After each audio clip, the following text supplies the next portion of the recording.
The knock on Monica Reynolds' door didn't sound like a neighbor. Two men in suits stood in her hallway and asked, "Are you the woman who's been feeding Thomas Whitaker?" Monica had never heard that name in her life. She'd only bought a stranger a sandwich, and she couldn't even afford that. Monica cleaned hospital floors overnight, 5 days behind on rent and raising her daughter alone. Every morning after the bus pulled away, she'd pass the same man by the tracks. No sign, no cup, no asking. Just quiet, like he was daring the world to ignore him. Monica told herself it was only $4. She didn't know it would lead straight to her door. The elevator doors opened on the third floor of Chicago General Hospital at 6:47 a.m. Monica Reynolds stepped out and peeled off her sanitation gloves. Her shift had ended 20 minutes ago. She stayed anyway. She always did. The pediatric wing still needed cleaning. Sticky floors, fingerprints on glass, small messes left behind by long nights. She moved quietly, like she didn't want to wake the building. Her back ached. Her feet burned. The smell of disinfectant clung to her skin. By the time she clocked out, the overtime barely mattered. Rent was due in 5 days. The check wouldn't stretch far enough. It never did. Monica exited through the employee door and into the cold November air. The sky hung low and gray, heavy with rain it hadn't decided to drop. She pulled her jacket tighter and started walking. 15 minutes home. 15 minutes before she could close her eyes. Her daughter Alyssa would be waking up soon. Monica had maybe 2 hours before the bus stop. 2 hours if nothing went wrong. Chicago was already awake. Cars honked. Brakes squealed. Voices echoed off brick walls. The city moved fast. Monica moved through it unnoticed.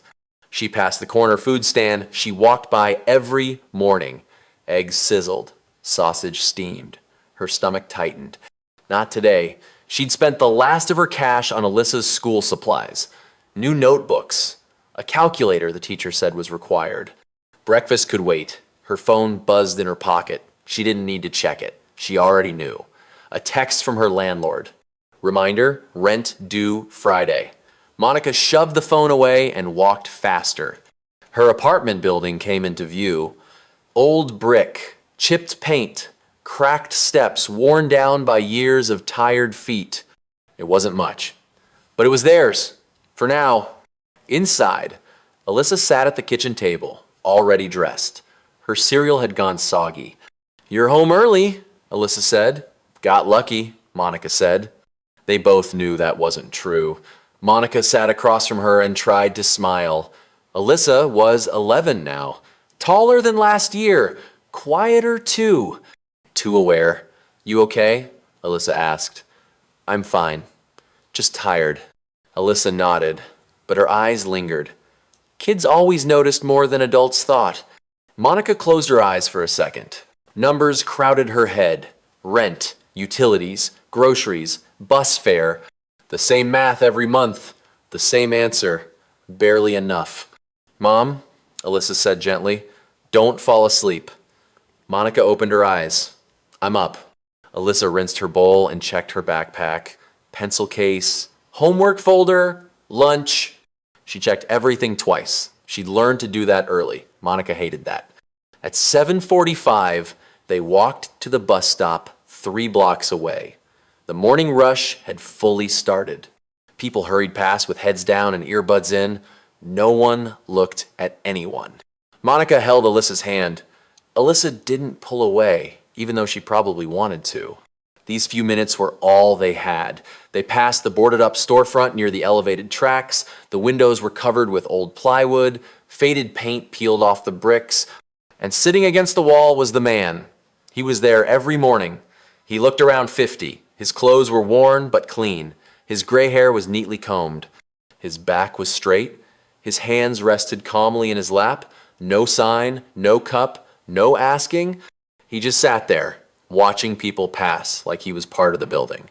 Most people didn't see him. Monica did. She noticed because he reminded her of her uncle. He'd lost his job when the factory closed, lost his house not long after. He'd sat the same way, quiet, dignified, trying not to disappear. She knew that kind of quiet. "Mom," Alyssa whispered, Why doesn't anyone help him? Monica didn't answer. One sandwich and a few minutes of her time changed Monica's entire world. What would you do if you found out the person you were helping was secretly someone like Thomas Whitaker? Subscribe and turn on notifications so you never miss our next story of incredible twists and life-changing encounters. She didn't know how to explain why dignity made people uncomfortable, or why need without noise was easy to ignore. The bus pulled up with a hiss of brakes. Alyssa hugged her quickly, already embarrassed by the other kids watching. "Love you," Monica said. "Love you." The bus pulled away. Monica stood there until it turned the corner. Then she turned back toward the storefront. The man hadn't moved. He hadn't looked up. People streamed past him like water around a stone. Monica felt something twist in her chest. She thought about her uncle, how he'd stopped calling, how the family had tried to help, how pride and shame had built walls no one could climb. He died alone in a shelter 2 years later. Monica clenched her hands in her pockets. She had nothing to spare. Not money, not time, not energy. Her own life was balanced on a thread. She took a step away from the storefront, then stopped. Walking away felt heavier than staying. She checked her wallet, a few crumpled bills. Enough for one meal, enough for breakfast she didn't plan to eat. She glanced back at the man. For the first time, he looked up. Their eyes met. He didn't ask for anything. He just nodded. Monica felt her breath catch. That was it.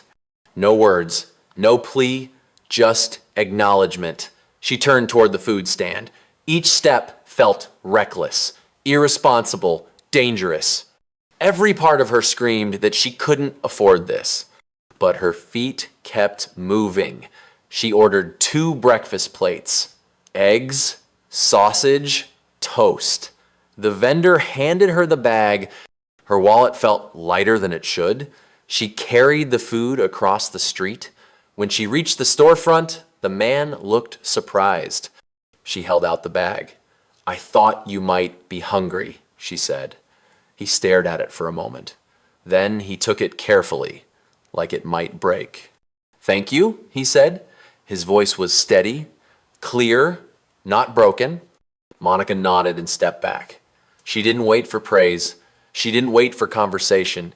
She turned and walked home. But she didn't know she just set something in motion.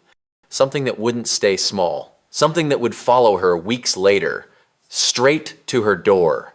Monica stood in front of the food stand, staring at the menu board. She knew the prices by heart. A breakfast sandwich cost $4. She had 6 left until her next paycheck. That money was supposed to last 2 more days. "What can I get you?" the vendor asked. Monica hesitated. Every dollar mattered. Every choice echoed. She almost said nothing. "2 breakfast sandwiches," she said quietly. The vendor wrapped them in foil and handed them over. Monica paid and felt the shift immediately. That was food she couldn't replace. She crossed the street with the bag held tight against her chest. Her steps slowed as she neared the storefront. What if he refused? What if he misunderstood? She stopped a few feet away. The man sat with his back against the brick wall, staring at the ground. "Excuse me," Monica said. He looked up. His eyes were gray and tired, but alert. Present. Monica held out the sandwich. "I thought you might be hungry." He stared at it for a long moment. "Didn't reach for it. I'm not asking for anything," Monica added. "I just had extra." They both knew that wasn't true. Finally, he nodded once and took the sandwich. His hands were steady, clean. "Thank you," he said. "Yeah," Monica replied. She turned to leave. "What's your name?" he asked. She stopped. "Monica," he nodded. "Thank you, Monica." She didn't ask his name. She walked away fast, her chest tight with something she couldn't place. That night, Monica lay awake, staring at the ceiling. Alyssa slept in the next room. The apartment hummed softly around her. She kept seeing the man's face. Not desperation, surprise. She ate the second sandwich alone at the kitchen counter. It tasted heavier than it should have. Tomorrow, she told herself, she'd walk past him. Tomorrow, she'd do what made sense. But sleep didn't come easily. The next morning, Monica woke at 5:30. She packed Alyssa's lunch: sandwich, apple, juice box. Then she paused. She pulled out another slice of bread. She didn't tell herself why. When they walked to the bus stop, the extra sandwich sat heavy in her bag. The man was already there. After Alyssa's bus pulled away, Monica stood on the corner longer than usual. People passed. No one looked. She crossed the street. The man noticed her this time. Recognition flickered across his face. She handed him the sandwich without speaking. He took it. "Thank you." She nodded and left. No conversation, no questions, just the exchange. It happened again the next day, and the day after that, the routine settled in quietly. Extra sandwich, quick stop, no words. Monica told herself it was temporary. But something else changed. She started leaving the apartment earlier, walking slower past the storefront. One morning, she noticed someone watching from across the street. Another morning, the vendor looked at her a little longer than usual. "You feed someone every day?" he asked casually. Monica's stomach tightened. "Just helping out." He nodded, said nothing more, but the question stayed with her. 2 weeks passed. The man sat straighter now. His clothes looked cleaner. His gaze followed the street more closely. One morning, he wasn't sitting. He stood near the wall, stretching his legs. Monica handed him the sandwich. "Monica," he said. She paused. "I appreciate what you're doing." "It's okay," she said. "No," he replied. "It's not small." That made her uncomfortable. She left without responding. Alyssa noticed soon after. "Who's the extra sandwich for?" she asked one morning. Monica hesitated. "There's a man near your bus stop," she said. "He doesn't have much." Alyssa watched her carefully. "Is that why we're eating less?" Monica felt the question land. "We're okay," she said. Alyssa didn't argue. She just nodded. Later that day, Monica found an apple missing from her bag. She didn't ask where it went. 3 weeks after the first sandwich, the man didn't show up. Monica slowed as she passed the storefront. Empty. The next day, still empty. By the fourth day, she checked the spot before dropping Alyssa at the bus. Nothing. She told herself it wasn't her business. Still, she walked past slower every morning. On the fifth day, she left the sandwich on the ledge anyway. It sat there untouched. A week later, Monica came home from her overnight shift exhausted. She unlocked the apartment and collapsed onto the couch. A knock sounded at the door. Sharp, confident, too early for neighbors. She looked through the peephole. 2 men in dark suits stood in the hallway. Her stomach dropped. She opened the door slightly. "Can I help you?"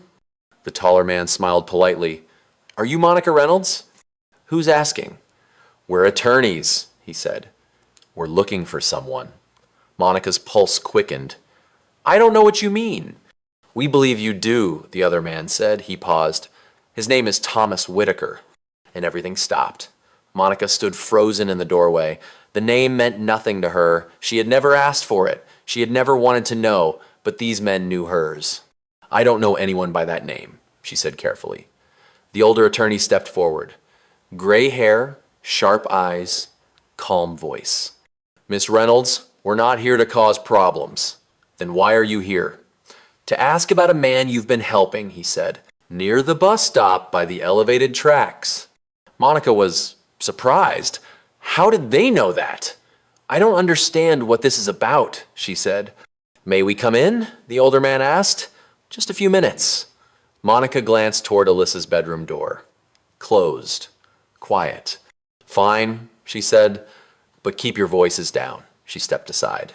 The men entered her apartment and stopped. The space felt smaller with them inside. Too clean. Too expensive. Monica crossed her arms. "Talk." The older attorney handed her a business card. Henshaw and Associates, Estate Law. "We've been searching for Thomas Whitaker for months," he said. "He disappeared last year." "Disappeared how?" "He walked away," the younger attorney said. "From everything." Monica shook her head. I still don't see what this has to do with me.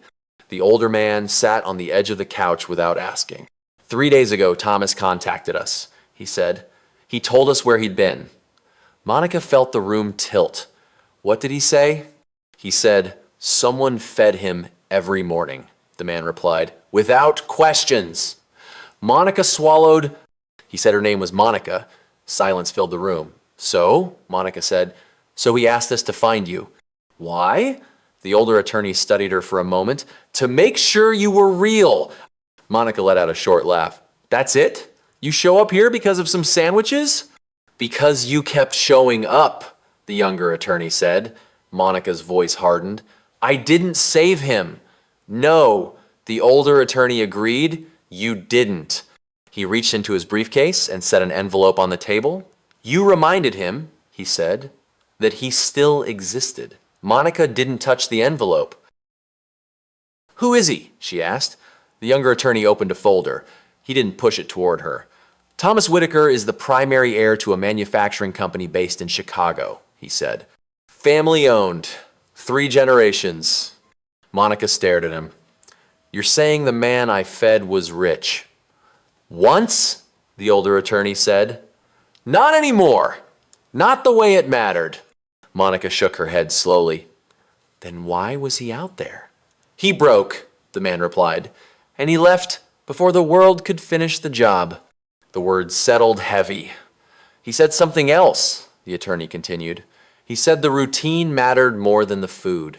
Monica finally reached for the envelope. Inside was a single folded page. The handwriting was neat, controlled. Monica, you didn't ask who I was.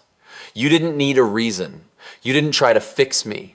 You treated me like I still belonged somewhere. That reminded me I had a life to return to. Thank you. Thomas. Monica folded the letter and set it down. Where is he now? She asked.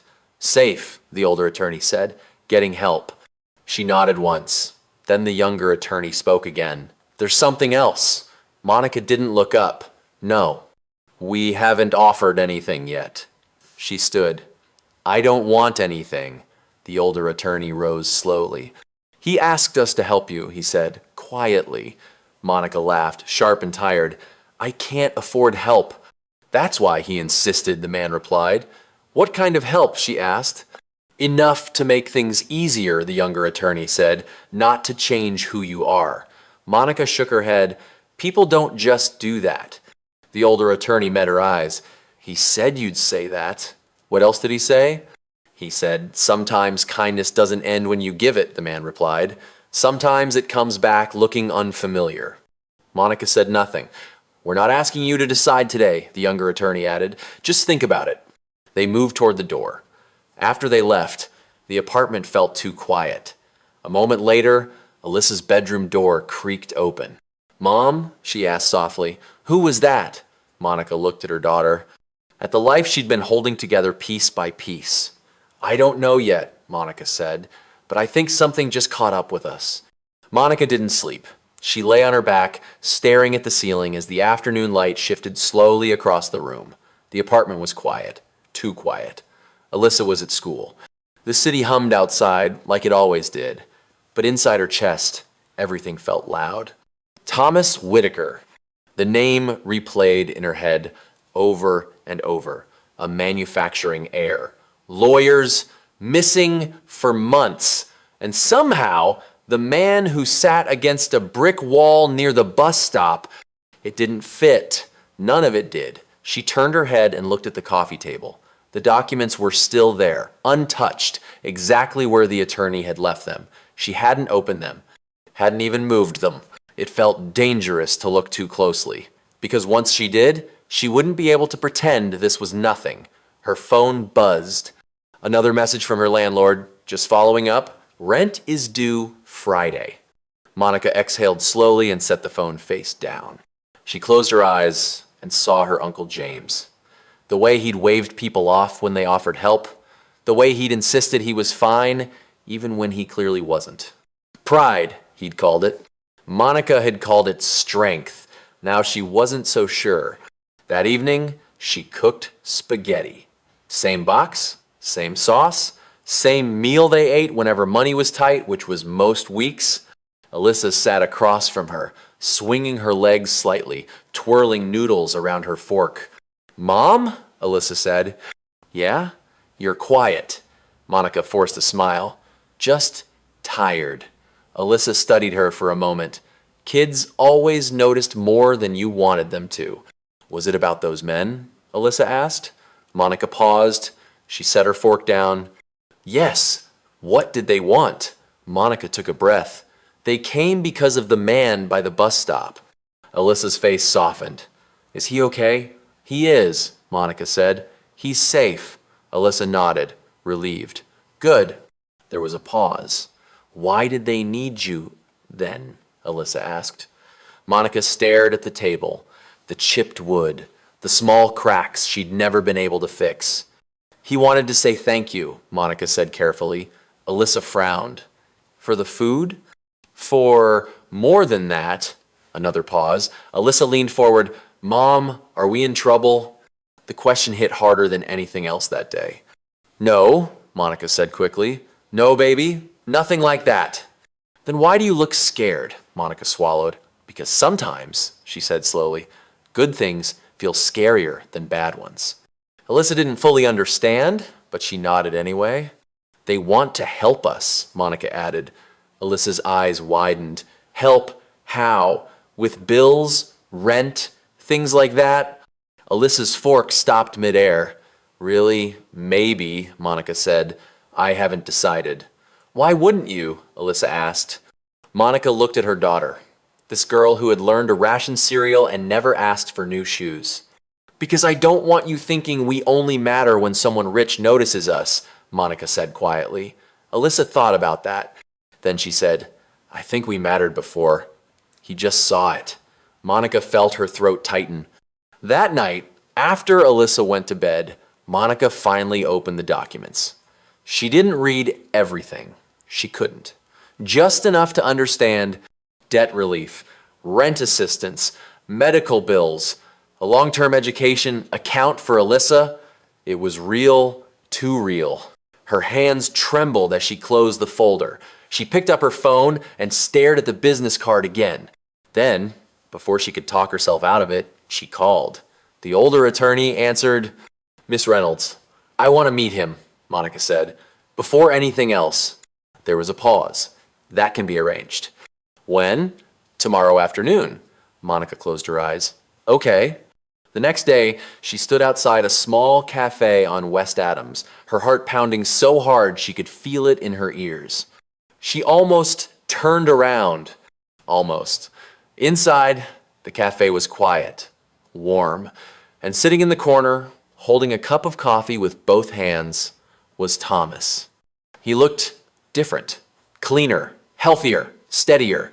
But when he looked up and saw her, the recognition was immediate. He stood.